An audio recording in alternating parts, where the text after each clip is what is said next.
Servus, Glück auf und herzlich willkommen zu einem weiteren FC Bayern Talk. Ja Leute, diesmal werfen wir mal einen Blick auf die Champions League Auslosung aus unserer Perspektive. Bevor wir da reingehen, wie immer der Hinweis, Leute, wenn euch gefällt, was ihr seht oder ihr mich einfach unterstützen wollt, abonniert doch den Kanal, scrollt einmal runter unter dem Video, findet den Abonnieren-Button, ist völlig kostenlos auf YouTube. Vielen lieben Dank. Gut, wir haben ja gestern gestreamt und wir haben ja... Das Thema Arsenal ging ja quasi den kompletten 3,5 Stunden Stream mal mehr, mal weniger durch. Und es reicht ja von der Palette, Arsenal ist Erster in England, ihr braucht gar nicht erst antreten bis, ihr habt ja super viel Losglück gehabt. Arsenal ist ja der leichteste Gegner in der ganzen, von den 8 Mannschaften. Also ganz, ganz wilde Takes. Bevor ich da ein bisschen drauf eingehe, meine Meinung vorneweg, ich denke, das ist eine 50-50 Geschichte. Ja, natürlich immer unter der Prämisse, dass wir unsere normale Leistung abrufen können, ne? Und wie die letzten Wochen die richtigen Spieler auf den richtigen Positionen spielen. Ich denke, dann ist es eine 50-50 Geschichte. Ansonsten sieht es eher schlecht für uns aus, wenn wir das nicht schaffen. Ne? Wenn wir uns die Saisons angucken, ich denke, wenn man mal guckt, von wo wir kommen, ja, ich weiß, jetzt kommen wir die ganzen Bester, Zweiter, Blasels, meisten Tore geschossen, schenkt euch. Wenn wir gucken, wo wir fußballerisch herkommen, wo wir als mannschaftliche Leistung herkommen,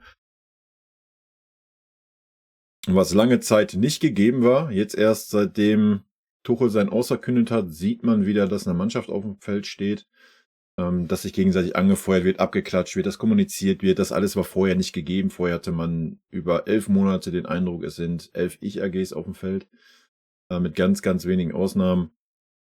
Und mittlerweile spielt hier ein Eric Dyer, ein De Ligt, ein Kimmich nicht zentral, ja, ein Müller spielt. Also man sieht schon, dass sich was getan hat, auch in der Mannschaft vom Personal her, wenn man schaut, wie Tuchel aufgestellt hat, wo er unser Trainer war und wie Tuchel aufstellt, jetzt wo er nächste Saison nicht mehr unser Trainer ist. Und das gibt natürlich Grund zur Hoffnung. Ansonsten bräuchten wir uns gar keine Hoffnung machen. Ja, wenn man die Leistung davor nimmt, würden wir sang- und klanglos untergehen gegen Arsenal. Also von daher, ja, ganz kurzer Take. Ich denke, Atletico Madrid ist der Gegner, der uns am meisten wehgetan hätte, weil wir einfach nicht gegen defensiv starke Mannschaften gut aussehen. Weil wir da nicht so die Konzepte haben und uns super schwer tun. Von daher denke ich auch, dass so ein offensiv starker Gegner oder ein spielerisch starker Gegner uns eher liegt. Wobei, wenn wir jetzt Galatasaray mal nehmen, die uns teilweise an die Wand gespielt haben im Hinspiel, aber nochmal, ja, da stand auch ein ganz anderes Personal auf ganz anderen Positionen auf dem Feld. Von daher bin ich da guter Dinge. Ja, ansonsten, wenn man es vergleicht, ich denke, Arsenal spielt eine herausragende Runde bisher und wir halt nicht wirklich. Ne? Deswegen ist es super wichtig, dass man jetzt an dem Personal festhält, was gerade spielt, dass unsere Viererkette, auch mit dem Kimmich als Rechtsverteidiger, ich würde den da belassen bis zum Ende der Saison,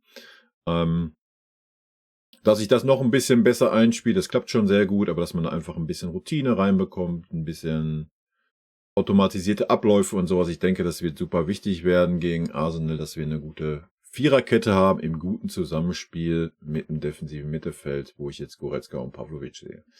Also das wird super wichtig sein, dass wir vorne die Qualität haben, egal gegen welchen Gegner. Und wenn es Manchester City, Real Madrid oder sonst wer ist, ich denke, wir brauchen uns vor keinem Gegner verstecken, was unsere Offensive angeht. Ja.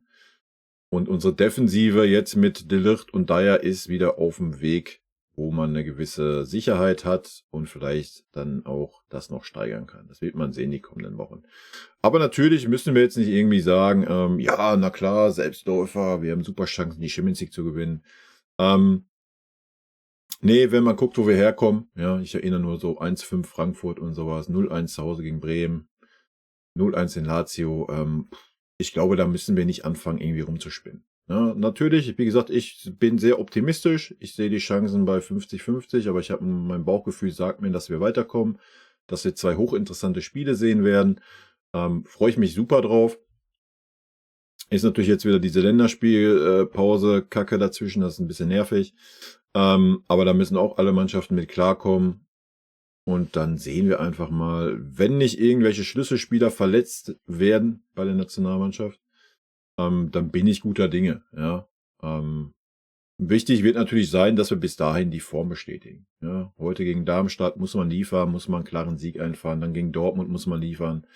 Da kommt es gar nicht mal so aufs Ergebnis an. Da muss man einfach eine gute Leistung zeigen. Das ist das Spiel dann vor Arsenal.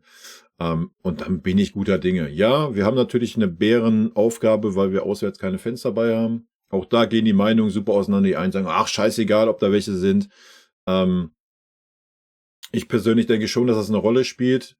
Ich sehe aber den Nachteil jetzt nicht so gravierend, weil wir erst auswärts spielen. Ja, wäre das Rückspiel auswärts gewesen, ohne Fans, das hätte die Chancen richtig zunichte gemacht. Ne?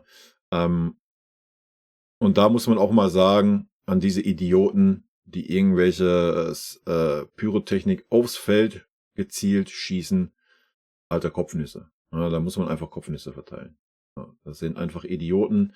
Ich habe nichts gegen Pyro im Block, solange das vernünftig abläuft. Aber wenn man da gezielt aufs Feld schießt oder sowas, nee, auch da haben wir im Stream drüber gequatscht. Könnt ihr gerne mal reinzappen, wenn ihr wollt. Ich verlinke mal den Stream am Ende dieses Videos. Will da jetzt gar nicht so ins Detail gehen.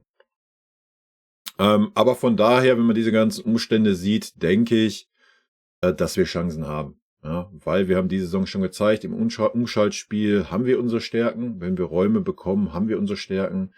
Und ich denke, wir werden beides gegen Arsenal bekommen.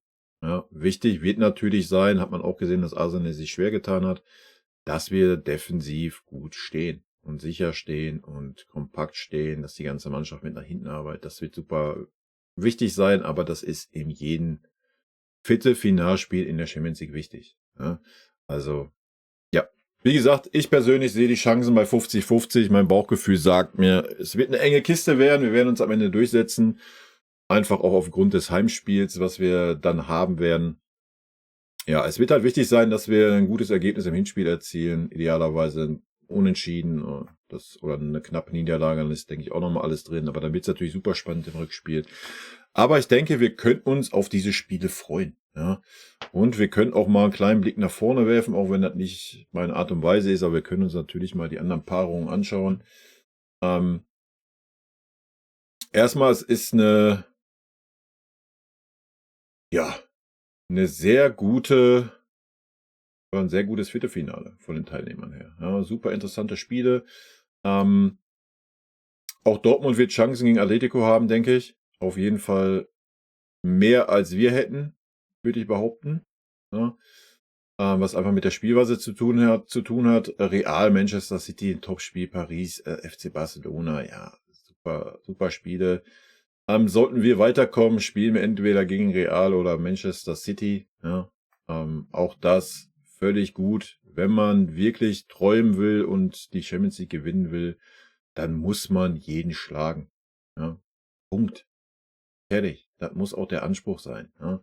Und mir persönlich, und ich denke auch für den Verein ist es besser, wenn da dann der Name steht, Real Madrid, Manchester City. Ich glaube, dann ist man fokussierter, heißer, als wenn das irgendwie anders wäre. Aber auf der anderen Seite sind auch, also wenn da Paris und Barcelona steht, dann denke ich, sind das auch klangvolle Namen. Also ja, Wembley 2013, Wiederholung ist drinne, ja, weil Dortmund auf der anderen Seite des Turnierbaums steht.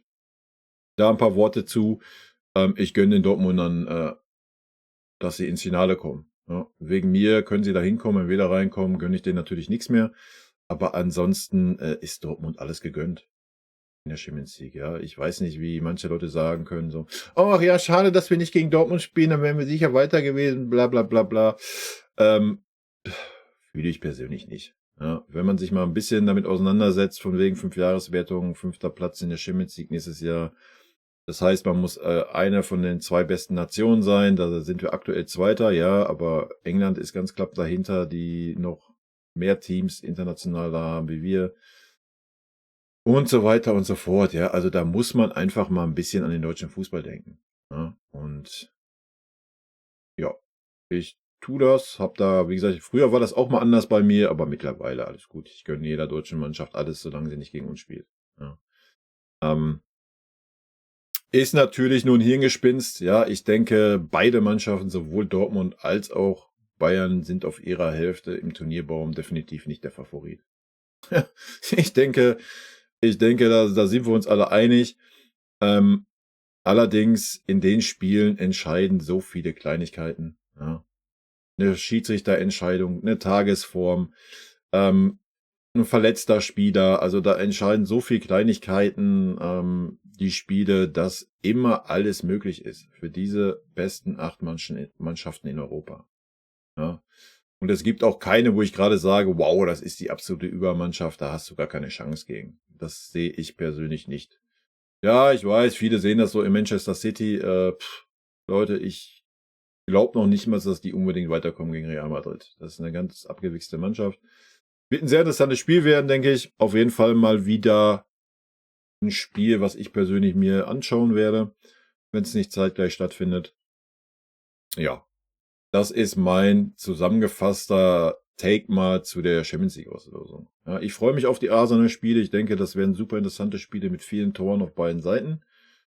Und das ist gut so. Ja, wir brauchen Harry Kane in Topform und dann ist, glaube ich, alles möglich, wenn wir die Stabilität, die wir uns aktuell ein bisschen erarbeiten, mit der Viererkette und defensiven Mittelfeld, wenn wir das weiter vorantreiben und perfektionieren. Ja, wichtig ist, dass man nicht wieder anfängt, dann aus Panik zu sagen, nee, komm, wir stellen wieder den Kimmich ins zentrale Mittelfeld und weil Sacha ist, Boe ist fit und den stellen wir dann als rechter Verteidiger oder wir stellen Neymar als rechter Verteidiger. Nee, bitte nicht. Ja, also dann sehe ich unsere Chancen schwinden. Das ist auch gar nicht böse oder gegen Kimmich gemeint. Aber ich denke, er hat oft genug bewiesen dieses Jahr, dass er nicht dieser super starke defensiver Sechser ist, wenn man das jetzt mal mit dem Goretzka vergleicht die letzten Wochen. Von daher ist das meine Meinung und wenn man das tut, denke ich, wird man Chancen haben. Ja, Kimmich ist als rechter Verteidiger für uns aktuell einfach viel wichtiger als wie auf einer 6er-8er Position. Ja, das ist meine Meinung. Ich bin sehr gespannt. Ich freue mich auf die Spiele. Haut mir gerne eure Meinung dazu in die Kommentare. Finde ich sehr interessant. Und wie immer an dieser Stelle vielen lieben Dank für euren Support. Und ich verabschiede mich. Rot-weiße Grüße, Leute. Tschüssi. Vielen lieben Dank, dass ihr euch das Video bis zum Ende angeschaut habt. Vielen lieben Dank für euren Support. Wie immer, lasst gerne einen Daumen da. Ich freue mich auch über jeden Kommentar, der geschrieben wird. Und in diesem Sinne nochmal rot-weiße Grüße gehen raus. Und jetzt zum Abschied noch ein paar nette O-Töne von unseren vergangenen Trainern. Ein dicker Kuss von der Trainer von der Meister. Was das Allerwichtigste ist, weil wir wissen, dass er ein guter Kerl ist. Wir sind schockverliebt in meine Mannschaft. Also ich fand, das hat Spaß gemacht zu coachen. Ein Trainer ist nicht ein Idiot. Ein Trainer sehe, was passiert im Platz. Dahin bist du eher Trainer und wenn du viele Spiele hast, bist du mehr Coach als Trainer und ich bin schon lieber Trainer als Coach. Geiler Satz. Magic.